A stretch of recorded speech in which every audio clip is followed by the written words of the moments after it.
And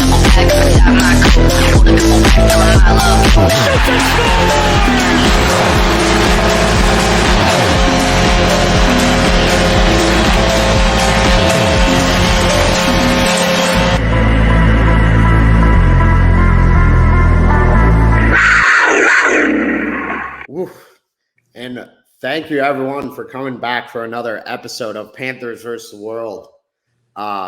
We'll just get right into it here. First, shout out to our producer, Joel, behind the scenes. And with me is Jeremy. And Jeremy, I'd ask how you're feeling, but I think I know the answer already. Ecstatic. That was such a good game. I will say ecstatic also, but that game I think took like 15 years off my life at least. It didn't feel good. It didn't feel good. If we did, I felt horrible. No, I didn't feel horrible. I won't go that far. But my friend was a Lightning fan, and he was with us there at the game, and just great sport the whole time. And like I was just told him after, I was like, I can't imagine like just being here this whole game and how like just dying and stressed I was the whole third period and overtime, and then to like have to go home and drive an hour home like he did.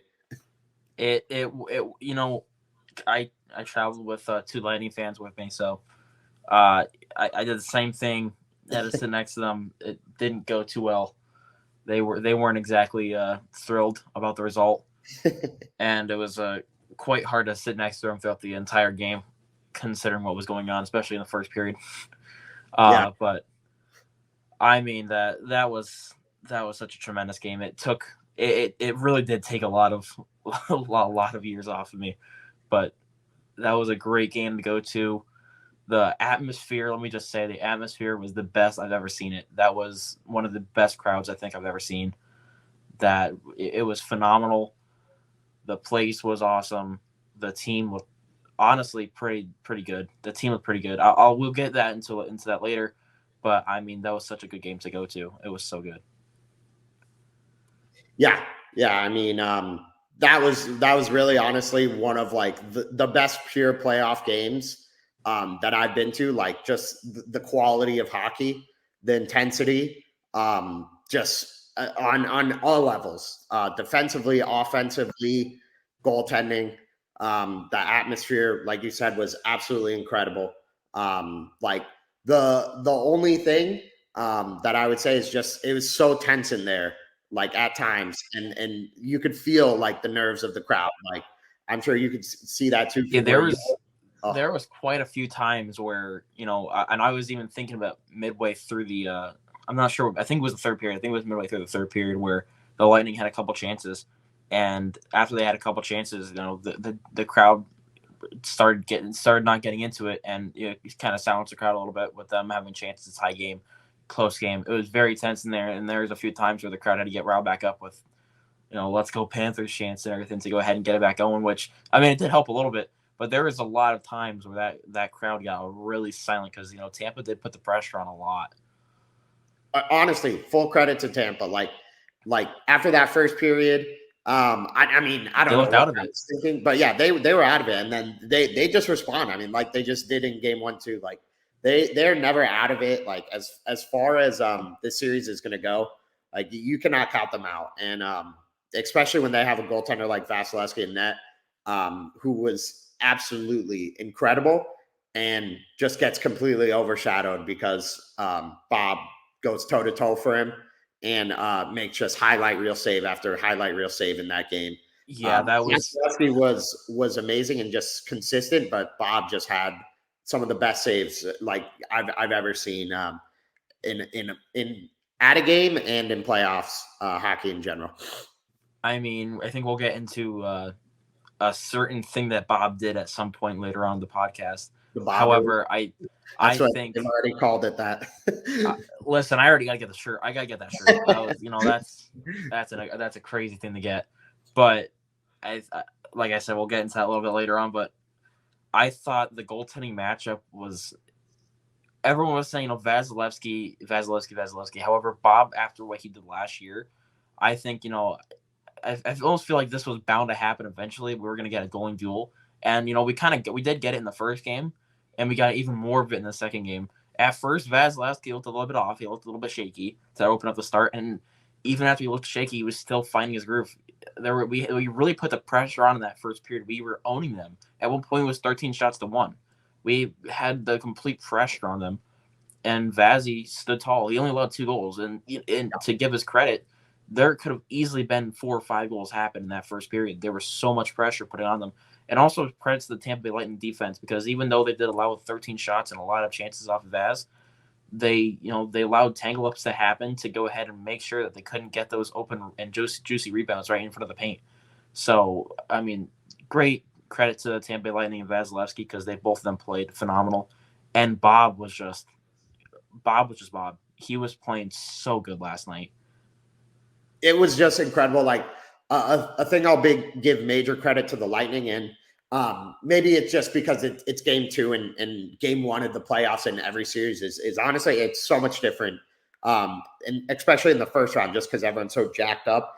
But they just they play such good hockey in the playoffs. Like, they've been there so many times. They know what to do. Like, whenever a Panther player gets close to the paint, they just completely take them out. Like, they know what they can and can't get away with.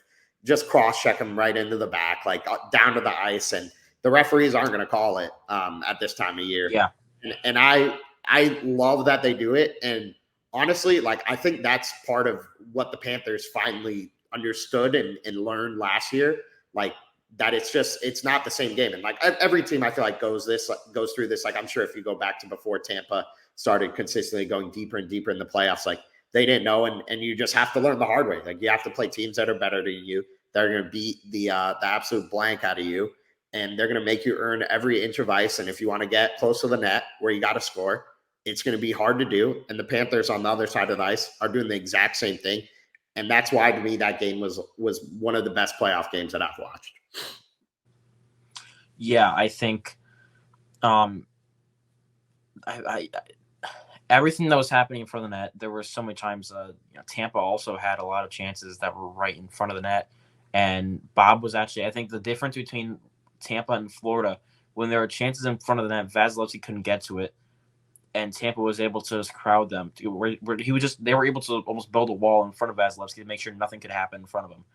As for Florida, if chances happen and there was a nice rebound there, Bob recovered immediately and was able to get to it. I really critiqued him hard last podcast episode and talking about how Bob has a severe rebound issue. But however, I actually think he was pretty good last night compared to his rebound control. I thought it was really good. I don't think he allowed too many bad chances against. There was obviously one chance where he made that Bobbery save, but I mean, even that one wasn't even his fault. It just bounced right in front of the net. Yeah, the Panthers, like, it took them a while. I think in the first 2 years we made the playoffs with Bob, like, I felt like they didn't learn this yet, but they learned how to play to his strengths, and they know what he can and can't do. And then finally, it feels like that he got the confidence last year, and I mean, he's just taken it to a whole new level. And then even still, if you got a chance to see his post-game interview, he's just the humblest guy, like always. Like, I found that really just amazing. When we went to the playoffs last year and he was just up on stage, like doing all the Stanley Cup, the finals last year, and was doing all the media, I thought it was just amazing. Like how he was just like speaking to all these legends and just kept being like, it's so awesome to be talking with you. Like, he's just the best guy. And I'm happy he's on our team, even though if you ask me probably this exact time last year when we're 2 games in against the Bruins, I probably was saying we should buy him out, and I would be the first to say it was completely wrong. He has earned every penny of his contract, not just for what he's being paid now, but for all the past 2 years in my book. He will go down as maybe I will say the best goalie in franchise history if there's more to come. But that's definitely saying something, considering Luongo and others have been between the posts here, and we're just incredible for the Panthers. And he's filmed their shoes very nicely.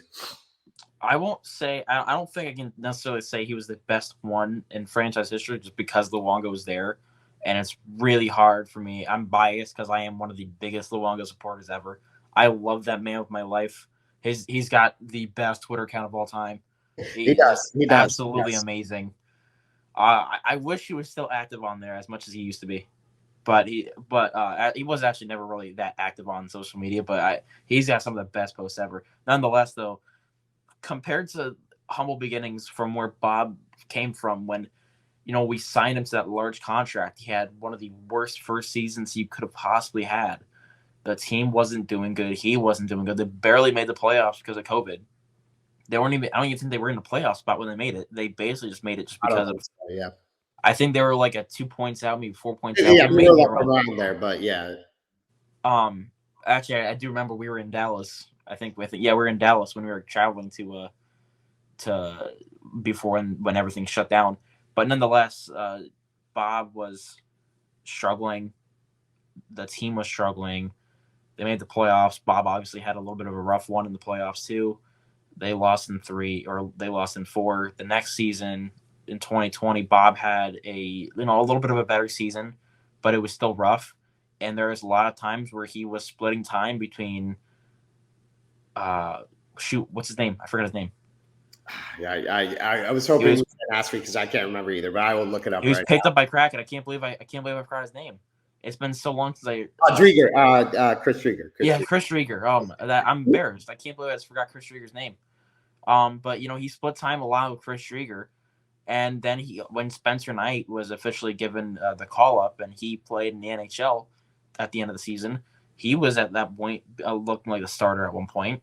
Yeah. And then Bob started game 1, I think, and then it shifted immediately to Drieger, and crazy. And I remember specifically after the Panthers lost that series against Tampa Bay, I specifically remember, and I remember because I called my dad because we were both talking about it a lot. Like, what are we going to do with Bob with the way that he's played the 2 years in, and we have 6 years left in this contract? And I remember specifically Bob had an interview, and he said he was so disgruntled with the team after the fact that he had gotten benched, and I don't know if he was embarrassed or if he was upset. I just remember that he was not in a good headspace, and he wasn't in the right sense of mind when he got benched in the playoffs. That was never something he had ever had to deal with, and he wasn't the number one guy, and he's getting paid like a number one guy. And the entire team at this point, the entire team supports him, but the fan base doesn't have the fan base doesn't have his back. The fan base is up in arms about him. They don't want him at this point, and it almost feels like the entire team hates him. And then from that to go ahead and have a phenomenal season. When we won the President's Trophy the following year, he looked a lot better. He had a really solid playoff run too. He wasn't bad. He wasn't the reason why we lost against the Lightning. And then he went ahead and had another rough year last year, even though the entire team struggled mostly in the regular season. And then you have this year, again, phenomenal. The entire team now. 4 years ago, there are probably Bobby chants happening, but sporadically. It felt like every single time. Whenever Bobby was making a play, there were the chants coming up, and that wasn't happening. The entire fan base has this guy's back. The entire fan base loves this guy now. Everyone loves him. This wasn't happening before, and it's a phenomenal turnaround. It's such an inspiring turnaround, almost. Honestly, when it truly started was Carolina. It did. It truly did. Yeah, and then it's only going to grow from here if he continues to play at this level. But yeah, like you said, just the fans adore him, and he totally deserves every second of it. Goaltending's weird, honestly. It really seems like it's just like a year-to-year thing. Like sometimes some goalies they aren't in the right headspace, like you said, and it can just get off the rails easily for them. Like they're weird creatures, but yeah, I mean.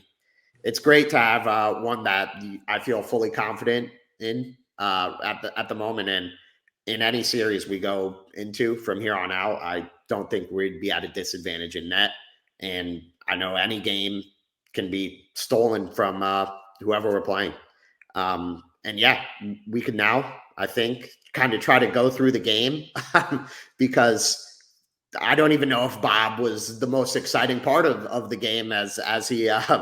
There was just so much going on in this from just like you said earlier, a little bit completely dominating them in the first period for the most part. And then you come back out in the second period and you got scored on basically instantly. And it's like, oh God, Like, how did they had one shot basically this entire time, and here they are again, and then they get another power play and even it up, and it's just like, oh Jesus, like it never feels good in the playoffs. And then from that point on, it felt like just honestly the next goal was winning the game, and it did. The ties really changed when Bennett left with the injury. It really felt like when Bennett got hit in the hand, and it being there in the crowd and hearing it did feel like the entire like fan base in the entire arena had to take a deep breath for a second, seeing Bennett shake his hand and have to leave the injury. Obviously, at the same time, Vasilevsky got completely run over by Verhaeghe, which at the same time, half the people were like, "Wow, that happened," and the other half of them were saying Benny just got hurt. I didn't notice he did it, to be honest with you. I was in the half. Yeah, my dad noticed. It was funny because my dad noticed Verhaeghe running over Vasilevsky. I noticed Benny got hit by a slap shot. So I'm telling you, man, half the arena noticed one thing and the other half noticed the other thing. But when that happened, it did just seem like the team lost a little bit of an edge there. Then the power play happened. I can't even really blame Bob for that goal that he let up against Stamkos, because I feel like that was just a phenomenal shot by Stamkos. Yeah. But I mean, besides that, it was such an intense game. The team played a really good defense. I think both Tampa and Florida played a really defensive sound game. Florida looked phenomenal on defense. They had that 4-minute power play in the third period for Tampa, and they didn't really get any chances. Really, that there weren't too many chances that they got. And I think that was a time when Ekblad had the penalty, or not the penalty, but the breakaway. I don't remember if it was in the 4-minute double minor or if it was later on in the period, but I know, yeah, it was. It wasn't that during that 4-minute double minor. But even Ekblad had an opportunity, and really that was the best chance of that 4-minute time. It was for us, just showing how dominant we were defensively that entire game. Yeah, I'm scrolling right here to a very, very crazy stat, honestly. It is coming here, I hope. So I can't find it here. Let me circle back to this here. But yeah, I mean, I just would like to say, like, Bennett getting hurt there, that to me was so scary. And from that point on, as the game progressed, it just seemed like both teams were giving so much for that game. I feel like if we look back here, once this series is over, if the Panthers do continue to hold on and win, we can look back at this and be like, that was a moment. Like, that was the game. That was the one where they just completely started to run away with the series. If it does go that way, because both teams were just like dying for it. And when you go down a man in the middle of the game, especially in a playoffs against a physical team that has a goaltender that's impossible to beat, to get the win, you're going to have to sacrifice it, and the Panthers did. So coming away with that, I feel great. Honestly, after I said I don't know if we could win game 3, like I said, because we just gave so much for that, I feel like they come out a bit flat. But that's just a gut feeling. I'm curious to what you think for game 3, and then we could talk about the game some more still. Yeah. So just talking about game 3. Obviously, I'm a lot more nervous heading into. I shouldn't be as nervous. I should have been more nervous for yesterday, but I am a lot more nervous heading into Tampa just because it's Tampa. And we already know how hard it is to play in front of Lightning fans. And we actually won both games, I believe, in Tampa this year. I think we won both of our games that happened in Tampa Bay. But playing in Tampa is a whole different breed. You're in front of the away fans, but this team I have the utmost confidence in, because they've proved time and time again, this is an away performing team. They know how to play in front of fans. They know how to play out of their own fan base. Besides Vegas, which at this point now they've defeated Vegas now. Which if we played against Vegas, I'd have I would fully believe they could defeat them on the road. Like last year, I didn't have any confidence in them heading into the final. They had never won a game in Vegas, and they didn't. They still didn't. They lost 3 straight in Vegas that year, and now this team went ahead and they defeated Tampa Bay both times. They defeated Carolina both times last year. This team knows how to play in front of the away fans now. I think they can do it. If I just want heading into this 2-game series in Tampa, I just want to win one. Yeah, we can win one, head back into Florida for Game 5 with just a 3-1 series lead. I'll be completely fine with it. I don't care about winning on the road or home. I don't care about any of that. I just want to be able to win this series, move on, and get the rest. Because, as we said before, we'll circle back to Bennett later on, but to be able to go ahead and give the entire team rest, including Bob after some of the crazy saves he had to make yesterday, definitely a little bit worried about him because he looked a little bit shaken up sometimes. But just go ahead and get this team rest. Heading into Game 3, though, I just want to make sure this team stays defensively minded. I want them just to continue playing the same game that they played yesterday, especially. They can play the same game yesterday, which, it would be a little bit tougher without Bennett there. But just play that defensive sounded game because then they've silenced Stamkos and Kucherov pretty much. Stamkos has scored twice now, but it's been on the power play. Besides that, and even strength, it's been all Florida. You just have to remain out of the box and just keep on playing your game, even strength 5v5, and you're going to win. Yeah, so that actually is the stat I was looking for, and forgive me for taking long to find it. But 5v5 shots, 29-15 Panthers, high danger chances, 17-8. I mean, honestly, the game could have been a blowout if Vasi just isn't a superhuman freak. But I think the Panthers should be fine. Like you said, my goal is the same. I think if you could take one on the road here in the next 2, and then you got 3 chances to close out the series, I feel confident they could get it done. So yeah, I think in both games the Panthers have been the better team. They've gotten the better chances, but Vasi is just so calm and smooth back there. Like, that's the reason these games have been close. This isn't the same Vasi we've seen last year. This is a Vasi that looks, this is a post-surgery Vasi. We're seeing what he looked like. This is a youthful Vasi we're seeing right now. It's very scary that he's back to looking this good. And the 3 goals were like nothing you could do about them, I would say, for all 3. Yeah. And just a great job. Crazy to me that Bennett had 2 points and got out of the game. He always steps up in the playoffs, so he will be. As I noticed halfway through, I noticed halfway through the game last night. I think it was like halfway through the 3rd period. They kept on like flashing. The not points leaders, but they kept on flashing ice time leaders and and face off leaders. And almost halfway through the 3rd period, the game was almost over. Bennett played like such a small amount of time, and he was still leading the team in half the categories. He was that important to the team. I know. That's why I like you were too. I was really scared. Like, when it happened, like, I just kept looking back over the bench and hoping he was going to come back, and then that'd get the crowd also just fired up. Like, if that would have. I think the entire arena would have erupted. And he would have went out and like leveled someone too, even if his hand. Oh yeah, he always does. Even with a broken hand, if he had a broken hand, he would still play Game 5 just so he could go ahead and kill someone. 100%. It's how it. Oh, I'm sorry, I shouldn't say kill because the Toronto Maple Leafs fans might get a little bit upset because they think that their player got hurt, even though he really wasn't even that bad. Anyways, I literally looked at that too, and I just looked at the responses from the Leafs fans when Bennett got hurt. Just like, how pathetic is this? Like, oh no, it's sad. It is so sad. The Maple Leaf fan base is tough, but I mean, there is a certain like 50% of the Maple Leafs fan base who don't care and hate Bennett.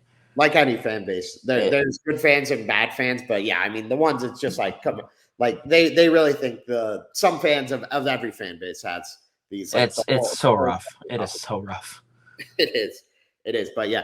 The good news for Bennett was that it looks like the worst was avoided. Yes. And I take all information though with a grain of salt because Paul Maurice many a time has said something and then it just. Yes. Paul Maurice is very infamous for, he is 100%. Yeah. But is he? Yeah. He's not playing. Yeah, it's like he could play, but yeah. So I don't know what's going to happen. We will have to wait and see. But at least for now, you have to take it at face value because you don't have any other information. One thing I did see is that Andy Slater tweeted out that he was going to miss like extended time, and like that to me sounded like he was wording it like shut down for the hearing playoffs. extended time originally, which I woke up to, by the way. Yeah, that was not fun to wake up to. So going ahead and seeing, he'll go ahead and miss extended amount of time. The one thing everyone was talking about too from Panthers fans were, okay, but what does extended amount of time win? Does that mean he'll miss the playoffs, he'll miss the rest of it? Does it mean he'll miss a series? Does it miss he's gonna miss like a couple series? Like how much are we talking extended time here? And then that was up until, as I'm sure you were about to get onto, Jameson Olive went ahead and corrected it and said he will miss at least a week, which is a lot better than what extended period of time means, because this pretty much wipes him out for the rest of the series.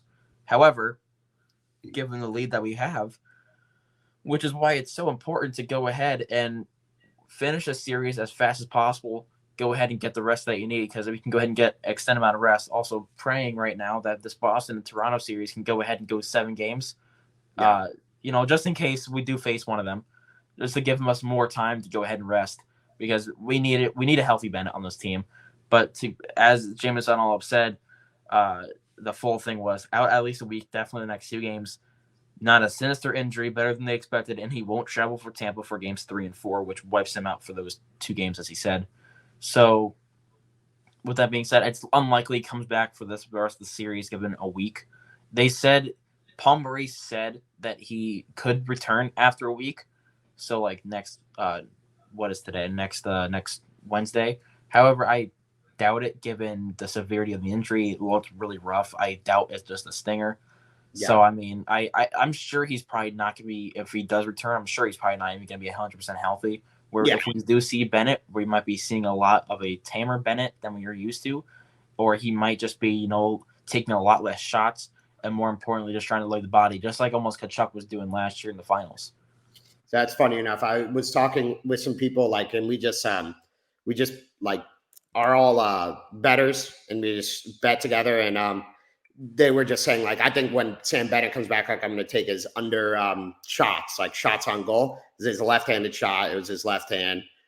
He won't be shooting as much. It makes total sense. And then they brought up how they had Matthew Tkachuk when he got hurt in the finals. They took his under shots on goal. They know the injury, and they lost within 9 minutes to a guy with a broken sternum. Like, he couldn't even get out of bed. But like, it was good. You can't be Chucky. You can't be Chucky. Can't, no matter what you do. But yeah, like I will never see, because I guess maybe when he comes back, you'll see they'll take pictures of him when he's walking into the arena, how they always do with the suits on. But, being padded up in gloves. Like, I'm curious if it's just the swelling that they're concerned about. Like, if they hopefully avoided any bone, like fractures, broken. I don't know. I mean, I don't know what else it could be. I don't think it'd be anything muscle related.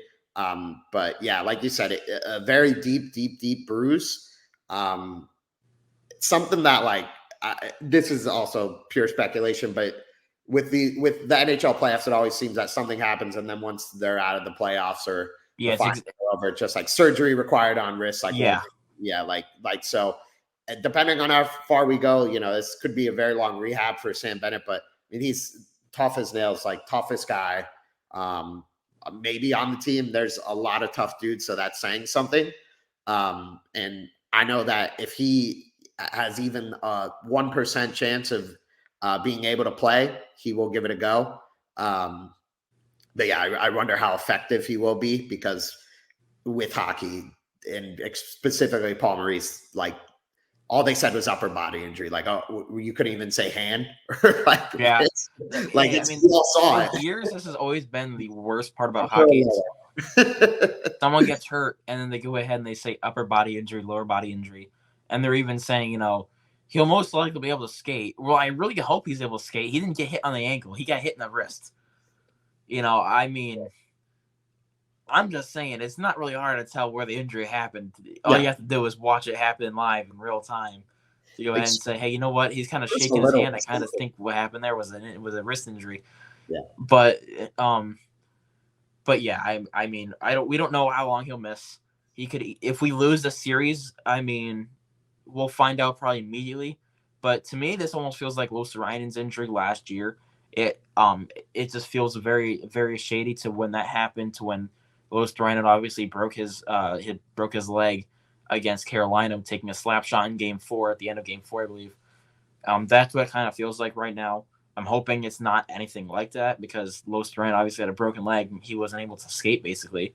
And we even saw videos of Luostarinen trying to skate. He obviously just didn't look like himself. Just crazy hockey player. So in the playoffs. If being able to skate is huge, because obviously it means he's still able to skate. It just whether he'll be able to hold the stick or not. Basically, if he can't take shots, he's at least able. Bennett's best when he's able to just be aggressive and almost be a rat like Kachuk is. If he's able to be a pest to the other team and be a thorn in the other team's side, that's when he is his best, I think. And he's very solid defensively. He's able to put together some great games just from not even producing offensively and just being able to get under the other team's skin. And if he can at least do that with a broken hand or something, then I'm completely fine. At the very worst, if we can't get him back, we have Gadjevich who can fill in. We have other guys like Lawrence who can fill in, who's already filling in for Lamborghini. Got a good game too. Which I think Lawrence actually, I will say, Lawrence actually had a very phenomenal game yesterday. I thought he was very noticeable yesterday throughout the game. 100%. I think he played great. The final thing I'll say on Bennett is just, I feel like however manner he comes back, like he's going to try to make his impact felt on the ice in any way he possibly can. So I have no doubt about it. Like if he can't do it offensively, he'll try to do it defensively or physically. If he can't do it physically, vice versa. But it'll be very interesting to see like what he is capable of doing when he does come back, or if any other information gets out. But yeah, Lawrence, I thought was great. Just incredible. And I'm going to get this out there for everyone for the show. I'm the worst ever at pronouncing any name. Doesn't matter how easy or hard it is. I butcher every name. So my apologies if I mispronounce any name just going forward. Just had to get it out there. But yeah, I thought everyone played well. There's a couple moments I feel like for some guys that you probably wish you had back, specifically Ekblad on the breakaway. The whole stadium just gasp for a moment, and it's just one of those where time stands still. And, I wanted that to go in for him so bad, because I feel like he hasn't had the same moments as some of the other guys have had that are just core guys here. And he could really use one, like just for his confidence, I feel like, and to get back to the level he once was, which was a Norris candidate. And if you could get him back to that, it'd be incredible. And I think it's the injuries have just piled up for him, and then confidence also. Like you see it in the face of him, I think. And I don't know enough about hockey, but like I think Forsling is the one that's just driving his defensive pairing. And they've been great, so don't do anything to split it up. But I personally give the credit more to Forsling, who, by the way, can cut on an absolute dime. Like, yeah, Braden Point or Kucherov are just speeding down the ice, and then they just make a cut and stop. Like every time when they cut Kucherov or Point or whomever, I think in my mind, like, oh, Forsling's going to go down, and nope, just turns around like instantly and is right with them. Like it's insane how good Gustav Forsling is, who is a waiver wire pickup and is now under contract for 8 years at what I think is probably like one of the biggest bargains in the NHL. And full credit to Bill Zito for just signing that deal. And I again, another guy in this organization, just full confidence in. Yeah, I think Ekblad, actually, I've been really impressed with them. The one thing I will say is Ekblad does look so much slower than he used to be. He's not nearly the skater that he once was when he was drafted first overall by this franchise. The injuries have piled up for him, the leg injury specifically. I think it's specifically going back to when he did break his leg in Dallas, which was a gruesome injury. Honestly, it was. It truly was, and it's one of the most horrific injuries that we've, as a franchise, have ever seen. And there's quite a few injuries that we've ever seen, and that was one of them that was truly horrifying to watch in real time. and just the air went out of all the Panther fans when that happened. But nonetheless, though, getting back to it, just based on the fact that he just looks slower than he used to be. But even the fact that he's slower, he's still producing phenomenally, I'd say. He's not scoring the goals or the points. He's not producing the points necessarily that he used to be. But I think eventually he'll get back to that. But he's still, I think, honestly, I'm most impressed with the fact that he's went from being honestly a really brutal defender to being a really top level defender now. I feel like he's almost more of a defensive guy based on the fact that he's not producing as much points, but he's still play driving a little bit. He's been relatively solid offensively. I thought he was good yesterday. He had a couple points where they were cutting, and he just couldn't catch up to them, and he was able to get back just in time. But I think you're completely right. Forsling played really good. Forsling and Ekblad are such a good 1-2 punch right there. It's so hard to get past both of them. So you have two of the best offensive and defensive-minded defenders in the game, both with each other, playing on the same line. At first, a couple years ago, I definitely didn't like it, and I wanted both of them split up. However, now I love it. I think it's great. The entire team plays such a good defensive-minded game, though. But I love Ekblad. Forsling played amazing, as you said. So, yeah, I love it.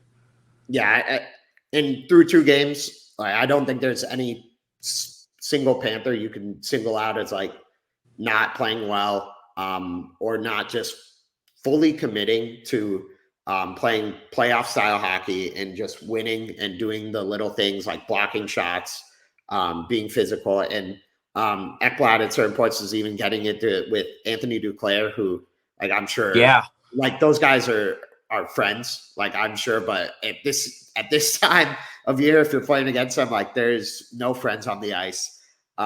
So I mean, just awesome, like, for all players. And then finally, I think this could be the last player we touch on, and then we can talk about other things. And he certainly deserves to be talked about, is Carter Verhaeghe. I mean, all this guy does is just show up and score big time goals. He's just a monster. I really don't know where the Panthers would be as a franchise without him. And with him being up for a contract extension soon, like, you just got to do whatever he wants. You pay that guy. I think, I don't know how you do it, but it's almost like the same way right now how I feel about Reinhart. Yeah. I don't know how you do it. I don't care how you do it. You got to extend them. You have to find a way to keep both of them under contract. Unfortunately for the Panthers right now, there is a lot of guys who are going to be UFAs. You have Ekblad, who at one point you're going to have to pay it probably. You're going to have Reinhart this season. You're going to have Verhaeghe, but nonetheless, Verhaeghe you have to re-sign because this guy knows clutch. This guy is the clutchest player I have ever seen. This is the clutchest player in NHL and franchise, not NHL history. That's a little bit of a stretch. Give him some time. Give him some time. He may get there. I mean, he honestly might. He's made the playoffs in like three straight seasons basically, because he was 4 straight actually now. It's been 4 straight, and starting since the season. I mean, the series against Washington. This guy just scores. It's all he does. He knows how to, and even more so in the overtime. He now is tied 3rd all time with 5 overtime playoff goals, which is 3rd all time now, tied 3rd. And everyone else that he's with and that are just above him, they're Hall of Famers. The names on the list are just he's tied with Patrick Kane and Corey Perry. And Corey Perry is honestly is going to go down as the most underrated player of all time. I don't know if you have ever seen the clip, but it's of Austin Matthews, Patrick Laine, and Matthew Tkachuk, after they get drafted, and they ask all of them, what player do you want? Do you want to be like? What do you say your game's like? And I don't know what Laine and Matthews say. They ask Tkachuk, and he's like, Corey Perry. And then Laine and Matthews just looked at each other like, what is wrong with this guy? and is there a greater player comparison than the two? Corey Perry, just another total just rat, and a guy you want on your team at this time of year. And Carter Verhaeghe as well. He had a really good prime too. Corey Perry was one of the best players in the NHL at one point when he was with Anaheim for that decent stretch. And yeah, 5 overtime game-winning goals, and Verhaeghe's had 5 in less time in 41 games. And the names above, I think it's Joe Sakic and Maurice Richard. And Maurice Richard is there. Trophy named after him. So it's pretty good guys to be in company with here. Yeah, just happens to be Hall of Famers, just subtly that he's there with, that he's up. Not to mention one of the greatest American-born players of all time, Patrick Kane.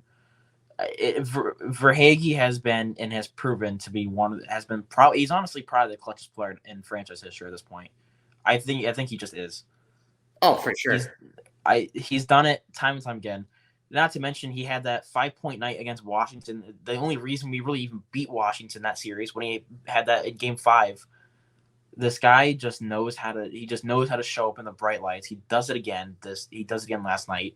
He finds himself right in front of Vasilevsky, tops it with the roof. He's just insane. Underrated. I don't even know if I want to say underrated because I feel like everyone's talking about it, but Tkachuk just on vastly after. Yeah. I hope that does not come back to haunt us, but absolutely hilarious. Like him just laughing. I'm surprised that fireworks. Like they're just. But that's another. There's been so many times where you can just take screenshots of this Panthers team. I think one of my favorite ones is probably Ekblad when he. I don't remember who we faced, but I remember when Barkov had 2 goals when we were down 2-0, and Barkov had 2 goals to go ahead and tie it a few games before the end of the season. But I remember one of them, Ekblad was laying on the ground with his legs and hands both up in the air like that or whatever. And then last night you got Tkachuk laying over Vasilevsky with his hands going like this. It is so funny, and it truly is. It's so fun to watch this team, especially right now with how good they're playing. I really hope Chucky doesn't go ahead and have to get karma or anything. As long as I don't see Vasilevsky go out of his net and go ahead and level Tkachuk, and then he goes ahead and lays on top of him. Which I hope that doesn't happen. He would have to see the center ice for that to happen. But it's been so fun to watch this team. Honestly, I have so much fun just watching this team day in, day out. Like it's giving me so much joy. They're just such a fun bunch. We've never witnessed this before. We've been fans for so long, and we're not known to this, and now we're being able to experience this, and it's so awesome to see. And you have, and I talked about with my friend before. The Panthers now have, I would honestly say that this is the clutchest team in franchise history because you have Vladimir Tarasenko, who to me looks like a leader to me. He's a leader in the clubhouse. You have Matthew Tkachuk, who had that insane playoff run last year. So you have Tarasenko already, who has 45 career playoff goals. You have Tkachuk, who had that run last year. You have Sam Bennett, who's known as being a playoff monster. And then you top it off with Carter Verhaeghe with 3rd most all-time playoff overtime goals. You got 4 players right there in that bunch that know how to perform in the bright lights, and they're all on one team in Sunrise, Florida. It's crazy to put it in perspective like that, and you're 100% right.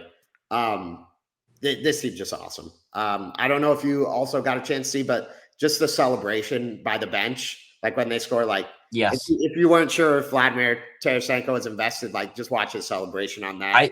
I had to check too after that happened. I wanted to see who was, because there was, watching it originally, I couldn't really tell because it looked like there was one player who was going nuts specifically on the bench. And I couldn't tell who it was. Yeah.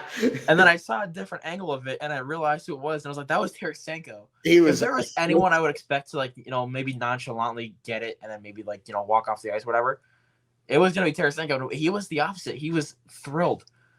And as a fan, that's even better to see. You want to see the players that you got who haven't been here for a long time invested in the team. Mm-hmm. You can obviously tell he is. Just from looking at that one moment and that one video, it's awesome to see that the team is invested, the fans are invested, the atmosphere was amazing, and you can tell the atmosphere was amazing because the players are feeding into it. I honestly, and I think hopefully we'll see how the series goes. There's a lot of games left, but just how finally I feel like that game for the fans gave them this gave the fans confidence to know this team can literally do anything. even if in the future we have to kill a 4-minute penalty in the third period against a number one power play, like this team can do it. Like will them on, like believe in every moment. Don't get tense. Don't get tight. Like this team can do anything. It feels like nothing can stop them. Now it's 8-0 in their last 8 overtime games in the playoffs. And I just hope in my mind, because this is like, I feel like just tortured fan syndrome. But once the luck runs out of the playoffs, I just feel like we'll turn into the Lightning, who they had an insane run in the playoffs, and now they're 1-11 in their last playoff overtime games. So whenever that runs out in like 5 years, after we're like 27-0 in the playoff overtime, that's going to suck. But that's a while for now. We don't got to worry about that yet. I also want to go ahead and bring up, I believe someone said it's even better than 8-0 now. I think going back to Carter Verhaeghe's goal against Washington in game 4, in game 4, I believe. I think that's now makes it 11-0. Right. Oh God, that's crazy. Because that is. That's 11-0 because because they had game 4 where they won in overtime. Trying to think Actually, it might just be 10-0, but because I know they won in overtime game 4 and they won game 6 in overtime game 5. Either way, it's just crazy. Like and it is 11-0 because actually it goes back to Lombri's goal in overtime. Yeah, it goes all the way back to Lombri's goal in overtime since we faced Tampa. So that's 11 straight playoff overtime wins for the Panthers. I don't even know how that's possible. It's crazy. I'll say this. I noticed last night, and it felt like for once after that first period, it felt like for once the Panthers were going to win a game in the playoffs by like a significant margin. It felt like it was going to be maybe 5-0. Maybe it was going to be 5-1 or 5-2. It felt like it was going to be more than 2 goals because the Panthers have not won a game in the playoffs in the last, I don't know how many years, where it wasn't close. And that's, I believe, the new style of hockey that the Panthers are playing. They're gearing up more towards a playoff style hockey team, and I believe it's how Paul Maurice is teaching them.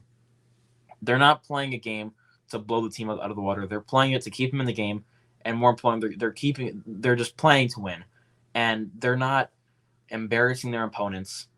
Every single game, it's close. Every single game is very tense and very tight, and it is very close. Because going back to last year, I don't even think you can name a single game. You can't against Boston. You can't against Toronto. You probably can't.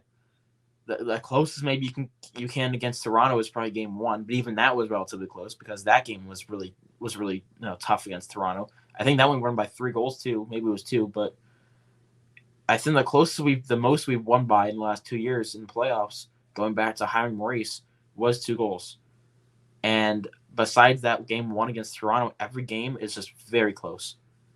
And that's how they play now. And, for once, it felt like last night we were going to win by more. And then, of course, Tampa brought it right back, in which, then the floodgates opened. And it looked really a little bit scary. But they pulled it off again in overtime. Again, winning by 1 goal. It's a very close and tight game, the way the Panthers play, and that's how they play in the playoffs. And it's very successful, obviously, because they figured out how to do it. Yeah, they got their work cut out for them here ahead. But like I said, I believe in this team to do anything at this point. They're past me doubting them. So I'm here for whatever's going to happen. And I'm sure they'll take many more years off my life putting me in these stressful situations. But I love them for it because they're just unbelievable. This team is so sick, and we're only 2 games in. We've only played 2 games, and hopefully there is plenty more to come. But yeah, any final thoughts on wrapping up game 2 here, moving on to game 3?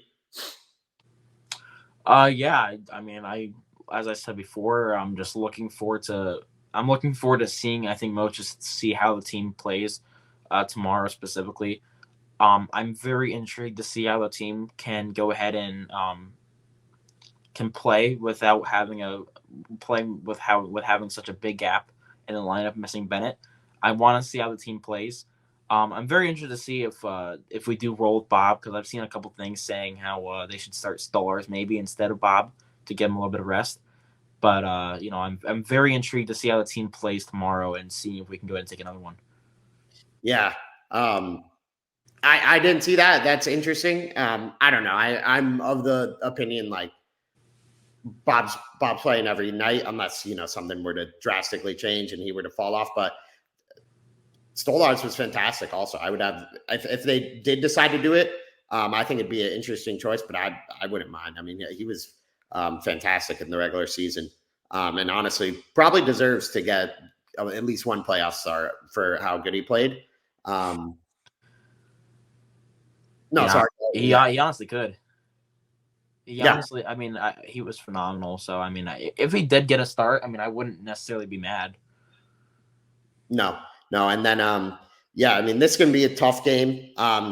Like I kind of alluded to before, my soft prediction would be that Tampa does take this.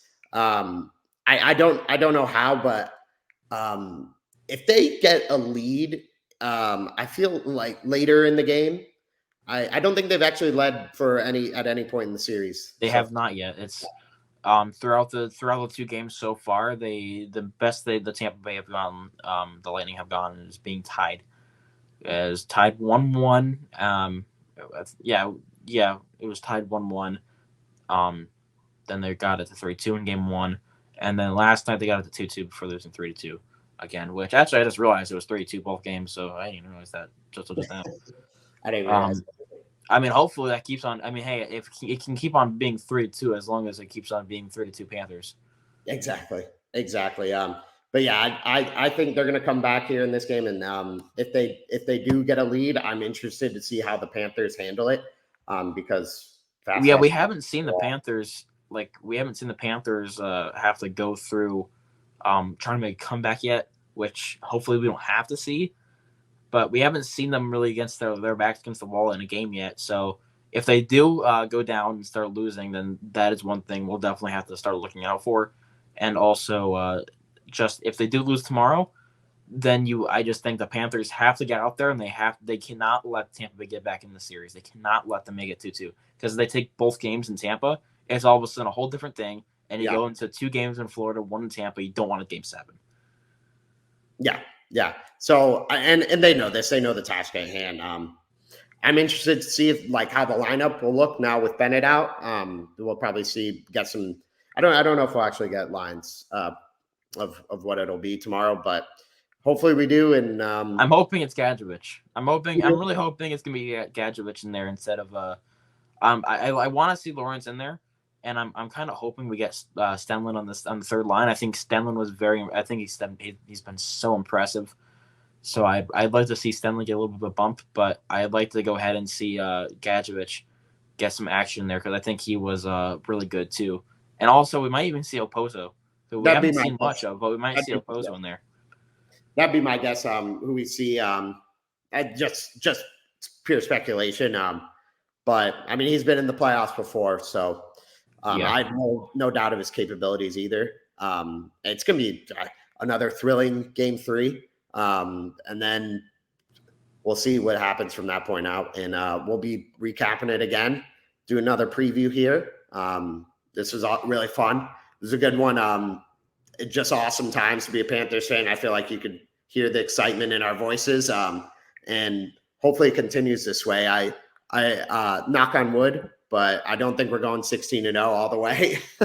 So it'll be tough. It'll be tough. We can do it, but it'll be tough. We'll get to 16, but not without a loss. But yeah, the redemption tour continues on.